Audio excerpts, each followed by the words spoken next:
Hello बच्चों, कैसे हैं? आशा करता हूँ अच्छे से होंगे। आज हम लोग पढ़ेंगे प्रकाश का परावर्तन।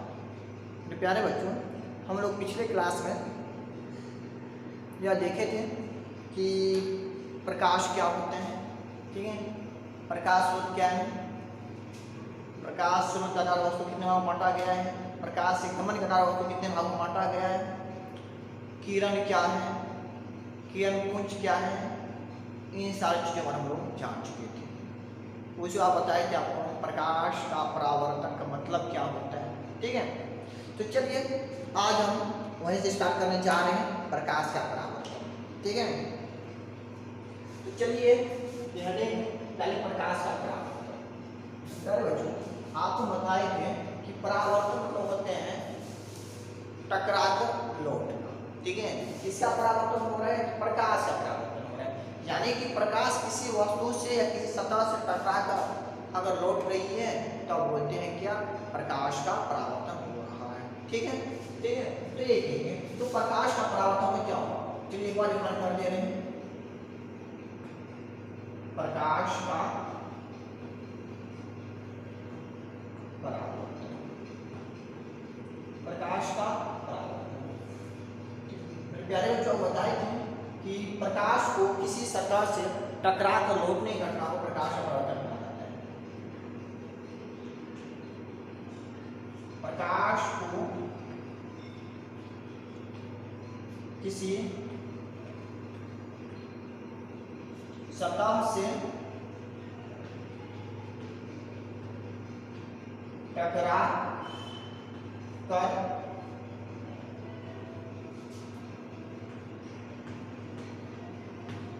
लौटने की घटना को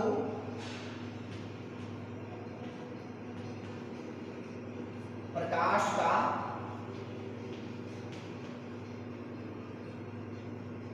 परावर्तन कहा जाता है। प्रकाश का परावर्तन कहा जाता है। आपको ये डेफिनेशन बताया थी। ठीक है, तो प्रकाश को किसी सतह से टकरा कर लौटने की घटना प्रकाश का परावर्तन कहा जाता है। मेरे प्यारे बच्चों, आपको ये भी बताया दिखाई थी कि मान लीजिए एक सतह है, ये क्या है? एक सतह है। ठीक है, इसको हम कलर कर दे रहे हैं ताकि प्रकाश जो है इस सतह के आर पार ना हो। ठीक है, इसको रंजित कहा जाता है, रंजित करना या सिल्वर्ड कर देना या कलर कर देना। ठीक है, तो इसको हम कलर कर दे रहे हैं ताकि प्रकाश क्या करे, इसको के आर पार ना जाए। ठीक है, तो देखो, तो देखिए मान लीजिए प्रकाश इसकी आ रही है। ठीक है, और ये है लॉन्ग है, इतना ही ऐसे ही लौट रही है यहाँ से। ठीक है, मेरे प्यारे बच्चों, अब ये बताया कि ये क्या है? आपतित किरण है, आपतित किरण है, इंसिडेंट किरण। ठीक है, ये है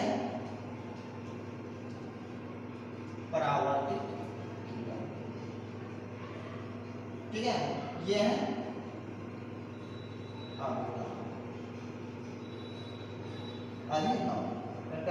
इस पॉइंट को कहा जाता है पी से बोलते हैं, इसको हम बोलते हैं पॉइंट ऑफ इंसिडेंस, यानी कि कहा जाता है आपतन बिंदु।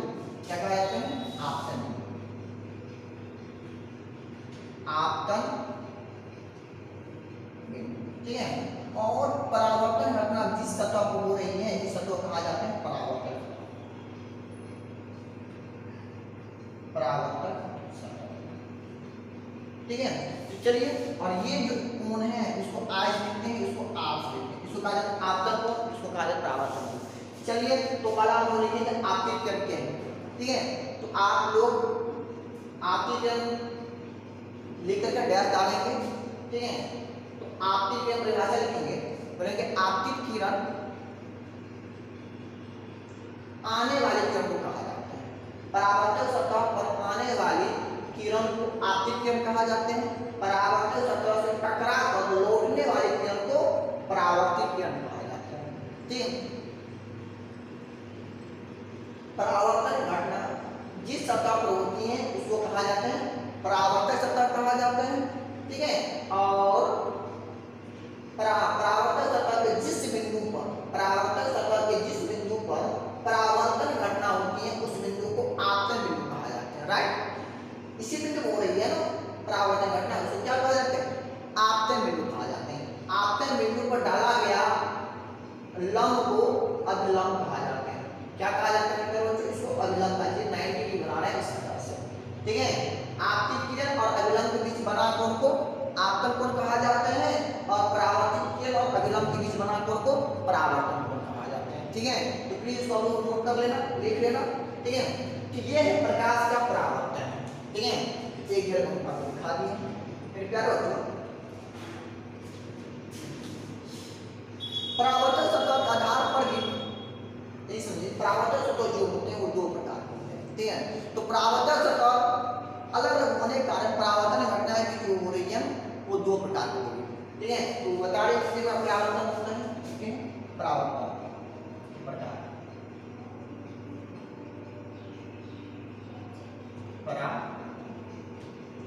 परावर्तन की प्रकार, ठीक है।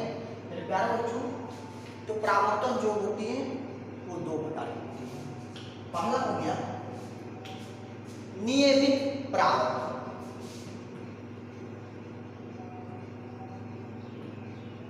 नियमित परावर्तन, ठीक है। इंग्लिश में कहा जाता है रेगुलर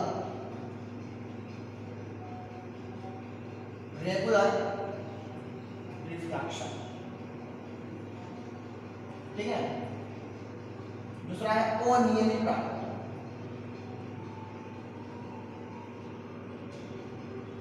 अनियमित परावर्तन, इसको कहा जाता है इर्रेगुलर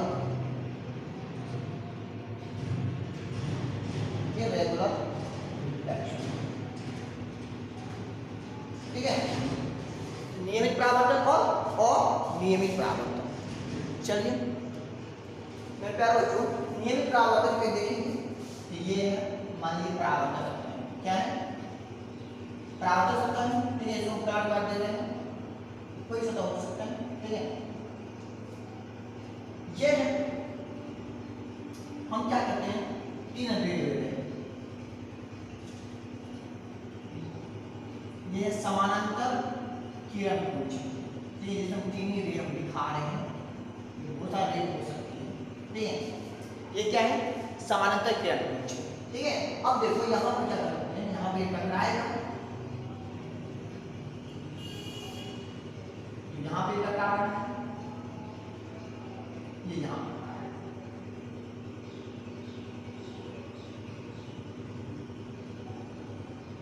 ठीक है।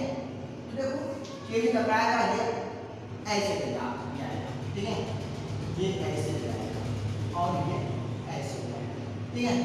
अगर आपकी समानांतर किरण पुंज को किसी सतह से टकराने के बाद जो परावर्तित किरण पुंज है अगर वो सब के सब समानांतर हो जाए, क्या हो जाए समानांतर किरण पुंज हमको प्राप्त हो, तो हम बोलेंगे कि ये जो परावर्तन हो रही है वो कौन सी परावर्तन हो रही है, तो रेगुलर यानी कि नियमित परावर्तन हो रही है। ये कौन से ये आपतित किरण है, किरण पुंज, ये आपतित किरण पुंज है। ये कौन सा किरण पुंज आपतित किरण पुंज में, तो ये है समानांतर किरण पुंज है।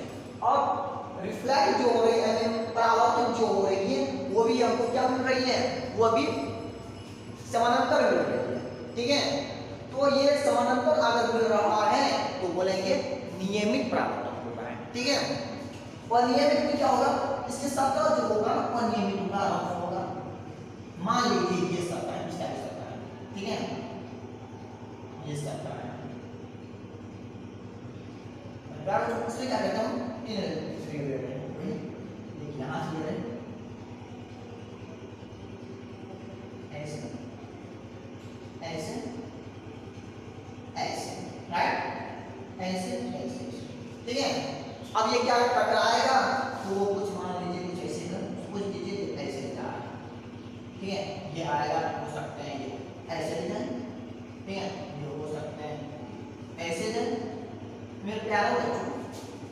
अब एक चीज बताओ आप, ये तो आपकी जो किरण पुंज है वो सब क्या है, समांतर है, लेकिन क्या परावर्तित किरण पुंज समांतर है? जी नहीं, समांतर नहीं है। तो समांतर नहीं है तो ये जो है ना ये कहलाएगा अनियमित परावर्तन। ये कौन करा रहा है? तो ये सतह करा रहा है, सतह जो है अनियमित है, प्लेन नहीं है, स्मूथ नहीं है, रफ है। ये क्या स्मूथ सरफेस है, प्लेन है, तो प्लेन सरफेस जो है वो नियमित परावर्तन कराएगा और रफ सरफेस जो है वो कराएगा अनियमित परावर्तन कराएगा। ठीक है, तो ये बात होगी परावर्तन के प्रकार। चलिए तो अब सुविधा नोट कर लीजिए।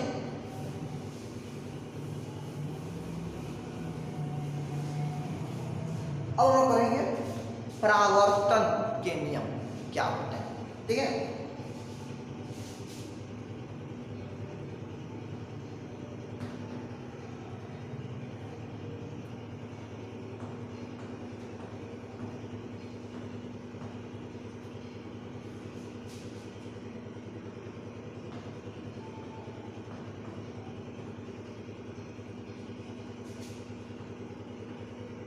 laws of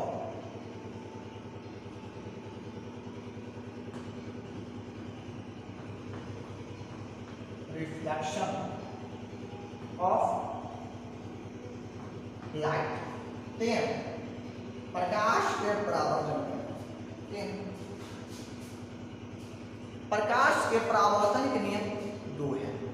ठीक है, चलिए देखें तो प्रकाश के परावर्तन के नियम कितने हैं? दो।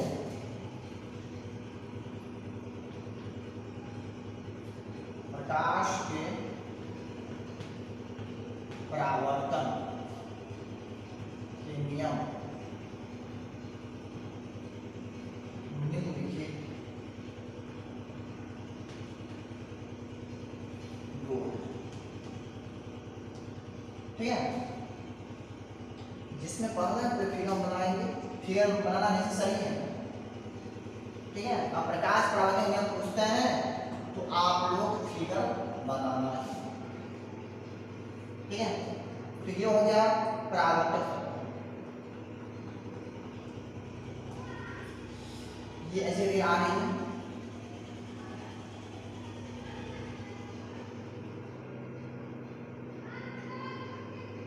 ये अभिलंब है,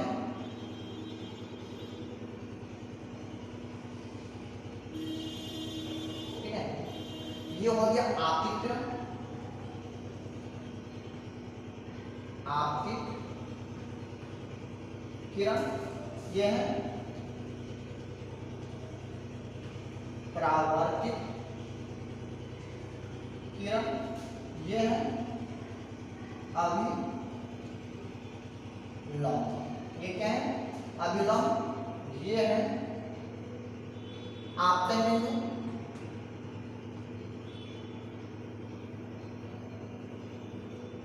ठीक है, और ये है परावर्तक। परावर्तक, ठीक है। इसका पहला नियम इसका कहना है कि जो वर्ष आपतित किरण परावर्तित के अभिलंब एक ही तल होते हैं। कहने मतलब ये हो गया, सपोज ये क्या है, ये एक परावर्तक सतह है, लाइट ऐसे के आएगी, टकराएगी, ये ऐसे ले जाएगी, ऊपर जाएगी, अभिलंब भी ये है। अब यहाँ पे एक प्लेन लगाएंगे तो इस प्लेन आ गया, नहीं आगे इस प्लेन आ गया ना, तो ये क्या एक ही प्लेन होगा। सपोज ये बोर्ड ऐसे करके प्लेन है, यहाँ से ऐसे आएगी, ऐसे जाएगी, ऐसे जाएगी, यानी कि ये तीनों रेज जो है इस प्लेन पर है, इस बोर्ड पर है। इसलिए बोलते हैं आपतित किरण परावर्तित किरण अभिलंब जो है तीनों एक ही प्लेन में होगा। ठीक है, अगर परावर्तन प्रकाश से परावर्तन हो रहा है तो यहाँ क्या होगा, नियम क्या है, आपतित किरण परावर्तित किरण अभिलंब तीनों एक ही तल में होने चाहिए। ठीक है, तो पहला हो गया आपतित किरण,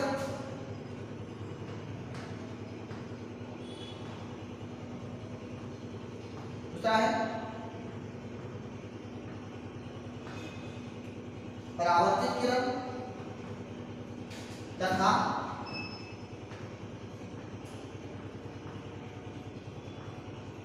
अभिलंब, तीनों एक ही तल में होते हैं। ठीक है, तीनों क्या होगा, एक ही तल में होगा, एक ही प्लेन में होगा, राइट।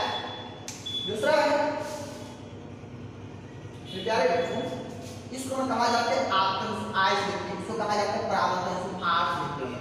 दूसरा हम कह रहे हैं आपतन कोण बराबर होगा परावर्तन कोण, मतलब ये कोण बराबर होगा इस कोण के, दोनों ही कोण क्या होगा बराबर होगा, यानी आपतन कोण बराबर परावर्तन कोण। आपतन कोण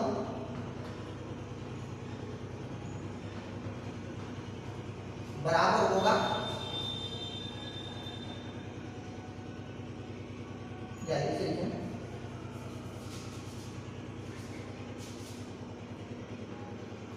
और परावर्तन कोण, परावर्तन कोण दोनों आपस में बराबर होते हैं, मतलब डायरेक्ट आई बराबर आर, आई बराबर क्या होगा आर होगा, आई बराबर आर, ये है प्रकाश के परावर्तन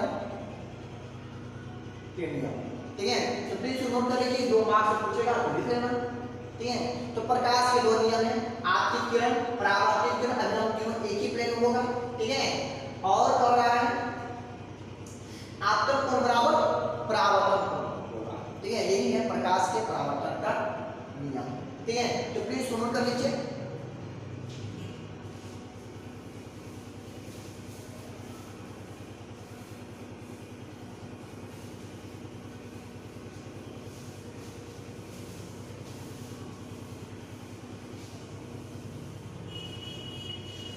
चलिए, तो ये था प्रकाश के परावर्तन का नियम। अब चलिए, अब हम पढ़ेंगे दर्पण क्या होता है। ठीक है, उसके बाद में जानना चाहेंगे, हेडिंग डालेंगे दर्पण।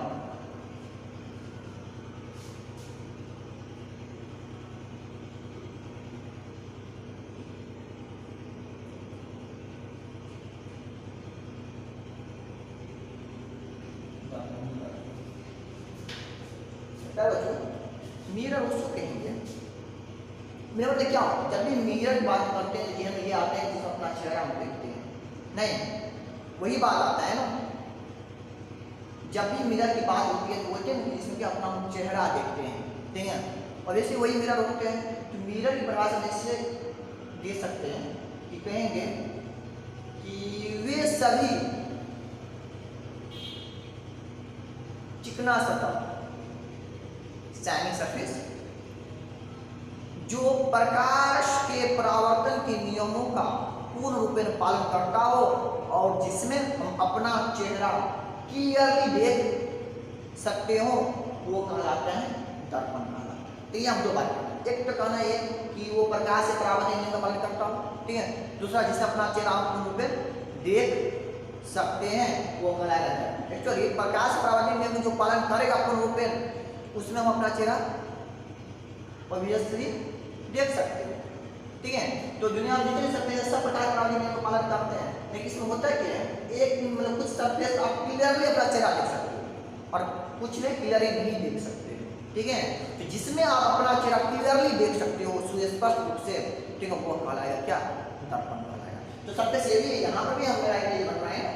ठीक है, तो यहाँ पर अपना चेहरा क्लियरली देख भी सकते हैं, तो ये मेरे लिए दर्पण तो नहीं हुआ। ठीक है, तो दर्पण में 2 बात ध्यान रखना है, बात ये होनी चाहिए कि ये प्रकाश से परावर्तन नियम का पालन करता हो और दूसरा जिससे अपना चेहरा हम सुस्पष्ट देख सकते हो। ठीक है, बोलेंगे वे सभी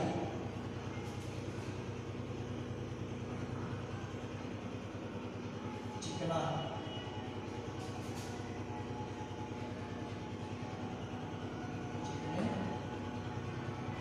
सतहों जो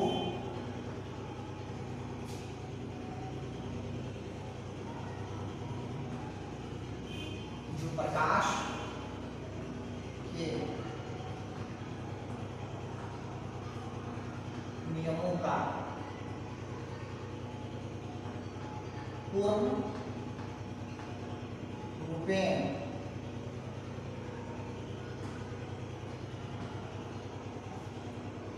पालन करता हूं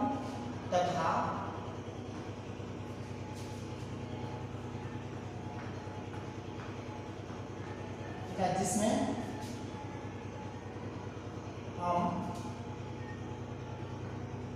हम अपना चेहरा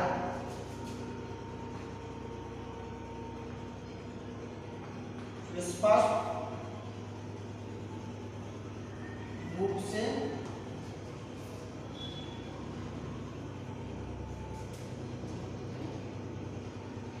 देख सकते हो।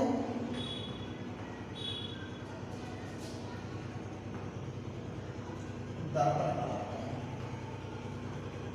दर्पण क्या कराएगा? दर्पण। ठीक है, क्या बोले?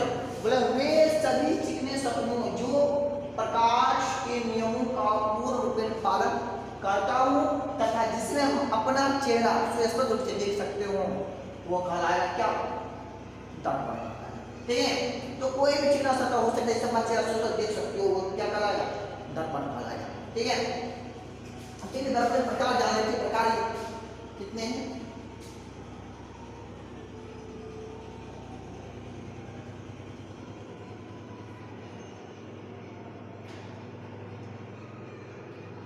दर्पण के प्रकार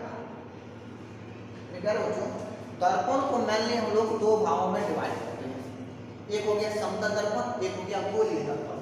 ठीक है, पहला है इसका रिटर्न समतल दर्पण। ठीक है, दूसरा है गोलीय दर्पण। ठीक है, समतल में कहा जाते हैं प्लेन मिरर। ठीक है, ये है स्फेरिकल मिरर। ठीक है, गोलीय दर्पण को दो भाग बांटा गया है।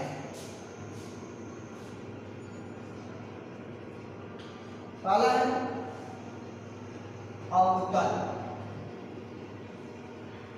दर्पण। ठीक है, इसमें इसका कॉनकेव मिरर। ठीक है, दूसरा है उत्तल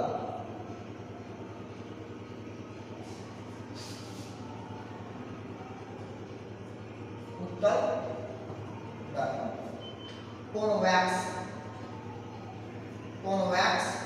मिरर। ठीक है, अवतल दर्पण और उत्तल दर्पण। ठीक है, ये इसके दो प्रकार हैं। इसका दर्पण किसी बुक में तीन प्रकार दिए हैं, कहा जाते हैं पैराबोलिक मिरर, परवलयीय दर्पण। ठीक है, तो हम लोग पहले दो भाग बांटते हैं, समतल दर्पण और गोलीय दर्पण। परवलय में वो जो तब होता है नहीं, इसीलिए हम उसको इसे मतलब उसको भी हम गोलीय दर्पण ही मान लेते हैं। चलिए, तो ये दो प्रकार हो गया। अब आते हैं समतल दर्पण किसको कहते हैं? समतल दर्पण। चलिए देखते हैं समतल दर्पण क्या है।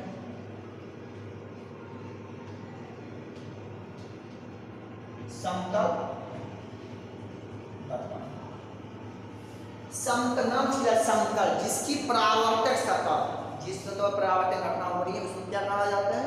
परावर्तक सतह। ठीक है, तो जिस दर्पण की परावर्तक सतह प्लेन हो, समतल हो, वह कहलाएगा समतल। जैसे ये बोर्ड जो है ना क्या है? समतल। ठीक है, अब इसे हम अपना चेहरा के जरिए देख सकते हैं, तो ये जो बन जाएगा क्या? ये कहलाएगा दर्पण कहलाएगा। कौन सा दर्पण? तो समतल दर्पण। इसे अपना चेहरा हम देख नहीं सकते हैं, ये समतल दर्पण नहीं कहला रहा है। ठीक है, तो क्या बनेंगे?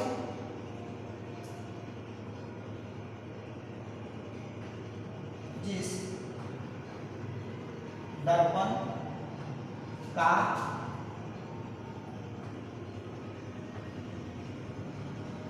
परावर्तक सतह समतल समतल हो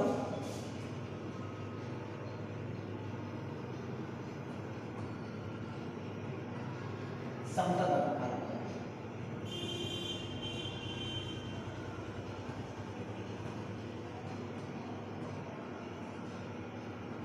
ठीक है। कीबोर्ड क्या है? ये समतल है, ये क्या है? समतल है, ठीक है। तो ये कहलाएगा क्या? समतल दर्पण कहलाएगा, प्लेन मिरर कहलाएगा। तो प्लेन मिरर को दिखाते ऐसे करके ये ले लेते हैं और इसको यहाँ कलर कर देते हैं, ठीक है। दर्पण जो बनाया गया है शीशा रखते हैं, कांच रखते हैं, ठीक है। और उस कांच को केवल रंग मतलब रंजित कर दिया जाता है, पहले सिल्वर कर दिया जाता है, चांदी पर चढ़ा दिया जाता है, उसके बाद कलर कर दिया जाता है, ठीक है। तो वो दर्पण बनते हैं। ये वह समतल दर्पण या फिर इसे दिखा सकते हो वर्टिकल दिखाना चाहो तो ऐसे हो जाएगा। इसका एक ये जो भाग होते हैं ये रंजित है, क्या कहलाता है? रंजित भाग, रंजित या रंजित भाग, ठीक है। ये है शाइनिंग भाग, चमकीला भाग, या इसको कहा जाता है परावर्तक, इसको क्या कहलाएगा? परावर्तक सतह, ठीक है। और ये दोनों क्या है? रंजित भाग, ठीक है। ये हो गया समतल दर्पण हो गया, नोट कर रहे हैं ना? चलिए मिटा दें।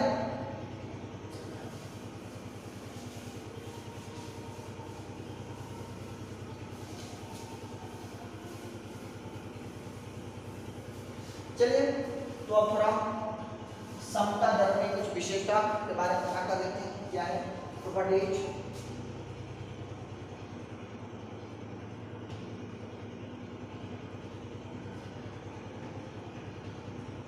समतल दर्पण की विशेषताएं, समतल दर्पण की विशेषताएं, प्रॉपर्टीज ऑफ प्लेन मिरर, ठीक है। इसकी विशेषता जानना चाहेंगे तो देखो जो समतल की जो विशेषताएं हैं, समतल दर्पण की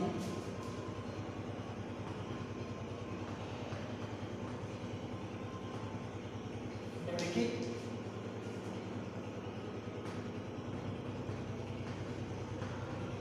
विशेषताएं हैं, ठीक है। जिसमें पहला विशेषता ये है कि एक हो गया समतल दर्पण, परावर्तक क्या होगा? समतल दर्पण यही लिख लेते हैं, इसकी परावर्तक सतह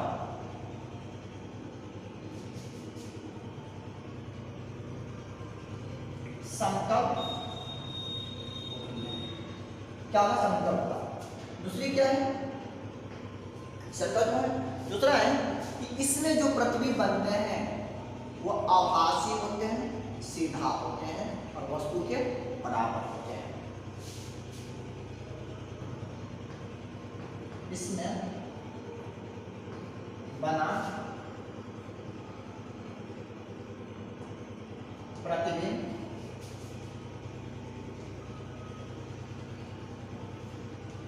आभासी, सीधा और वस्तु के बराबर होते हैं, ठीक है। ये हो गया। मतलब अपना चेहरा आप देखते हो निर्माण क्या देखते हो कि आपका जितना साइज है उतना ही साइज रखते हैं उसमें इमेज का, ठीक है। सीधा रखते हैं, वस्तु के बराबर है, सीधा प्रतिबिंब क्या होता है? आभासी रहता है। सीधा प्रतिबिंब आभासी रहेगा, वस्तु के रिस्पेक्ट में, वस्तु की तुलना में अगर वो सीधा है तो बोलेंगे क्या? आभासी प्रतिबिंब। प्रतिबिंब के बाद आगे बढ़ेंगे, प्रतिबिंब क्या होते हैं, वस्तु क्या होते हैं, कितने प्रकार वस्तु या प्रतिबिंब होते हैं, इन सारी चीजों को हम आगे जानेंगे, ठीक है। चलो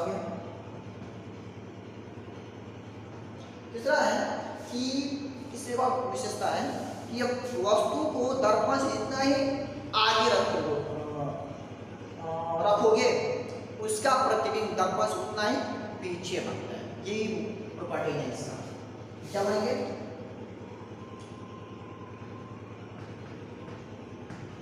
इस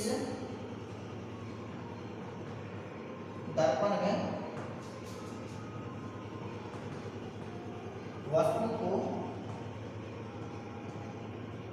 दर्पण से जितना आगे रखा जाता है उसका प्रतिबिंब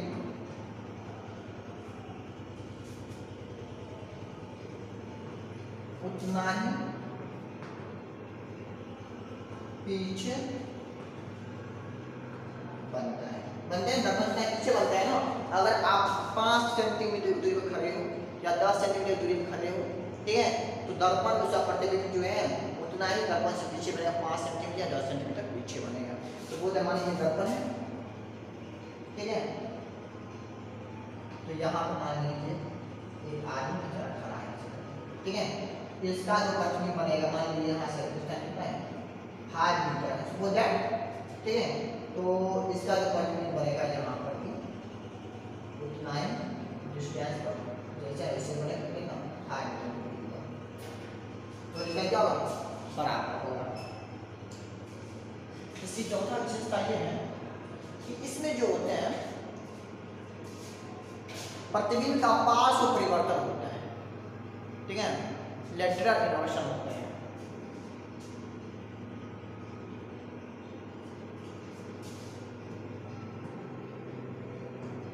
इसमें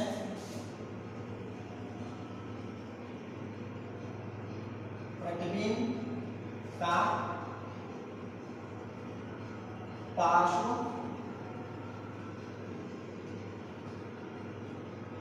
परिवर्तन होता है। अब पार्श्व परिवर्तन क्या होता है? तो पार्श्व परिवर्तन तो होता है कि वस्तु का दायां भाग प्रतिबिंब का बायां भाग हो। एग्जाम्पल के लिए आप दर्पण के सामने खड़े हो, ठीक है, तो आपका प्रतिबिंब दर्पण में बन रहा है, तो आप अपना दायां हाथ उठाओगे तो प्रतिबिंब बायां हाथ उठाएगा। यही कहलाते हैं पार्श्व परिवर्तन कहलाता है, ठीक है। देखिए तो पार्श्व परिवर्तन क्या है? पार्श्व परिवर्तन ये होता है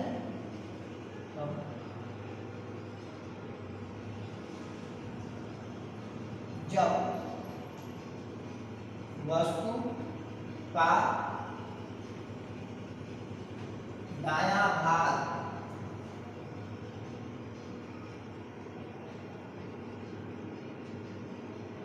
प्रतिबिंब का बायां भाग हो तथा वस्तु का बायां भाग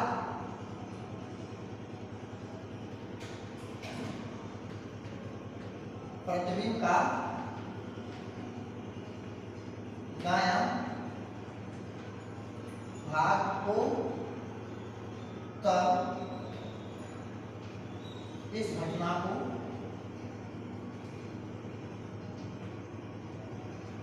पार्श्व परिवर्तन कहा जाता है। पार्श्व परिवर्तन कहा जाता है। क्या कहा जाता है? पार्श्व परिवर्तन है। जब वस्तु का दायां भाग प्रतिबिंब का बायां भाग हो तथा वस्तु का बायां भाग प्रतिबिंब का दायां भाग हो, तो ऐसे नाम कहा जाता है पार्श्व परिवर्तन कहा जाता है, ठीक है। तो ये जो है इसकी विशेषता है, 4-5 विशेषता है, तो प्लीज नोट कर लीजिए। तो विशेषता और क्या है, एक और देखते हैं। इसमें बना प्रतिबिंब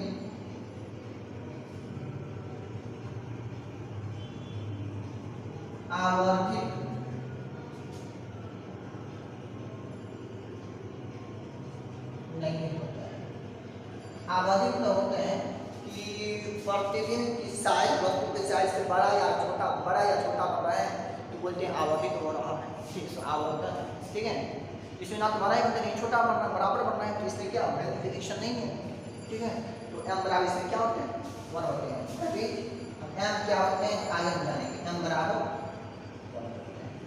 ठीक है, तो ये 5 विशेषताएं अब पूछेगा तो पूछेगा, फिर इसको नोट कर लीजिए, आप लोग याद कर लेना। ठीक है, तो चलिए आज के इतना ही। अगर मेरी वीडियो अच्छी लगी हो तो प्लीज़ को लाइक कर दें, शेयर कर दें। अगर आप नए हो तो प्लीज़ मेरे चैनल को सब्सक्राइब कर लें और बगल में जो बेल आइकन है उसे दबाना ना भूलें, ताकि जब कभी मैं कोई वीडियो अपलोड करूँ तो उसका नोटिफिकेशन सबसे पहले आपके पास पहुँचे। चलिए आज के इतना ही। नेक्स्ट क्लास में आते हैं तो हम लोग जानेंगे गोले दर्पण क्या होते हैं, उसी प्रकार पढ़ेंगे समतल दर्पण, उत्तल दर्पण, अवतल दर्पण के बारे में जानेंगे, उसकी कंस्ट्रक्शन के बारे में जानेंगे, कैसे बना, मतलब वो कहाँ से आया, कुछ टर्मोलॉजी है गोले दर्पण, उन सभी को डिस्कस करेंगे। ठीक है, चलिए आज इतना ही, तब तक के लिए ऑल द वेरी बेस्ट।